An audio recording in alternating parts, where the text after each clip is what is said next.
এখানে অঙ্কে বলা আছে 20 জন লোক দৈনিক 6 ঘন্টা কাজ করে একটি কাজ 18 দিনে সম্পন্ন করে। 15 জন লোক দৈনিক কত ঘন্টা কাজ করে 12 দিনে কাজটি শেষ করতে পারবে?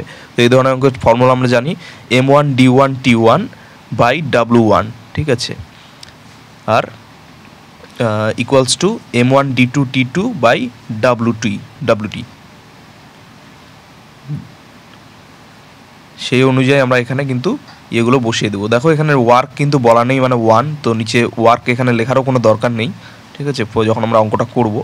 তো এখানে এম বলা আছে কত, ম্যান 20 জন, তারপরে ঘন্টা বলা আছে সময় তোমার 6 ঘন্টার কথা বলা আছে, আর সময় বলা আছে কত 18 দিন, তো 18 ইকুয়ালস টু সেম 15 জন আমাদেরকে টাইমটা বের করতে হবে, আর দিন বলা আছে আমাদের 12, ঠিক আছে, কত ঘন্টা সেটা বের করতে হবে। তাহলে কাটাকাটি জাস্ট নর্মালি করে নেব, 3 2 যা 6, 3 5 যা 15,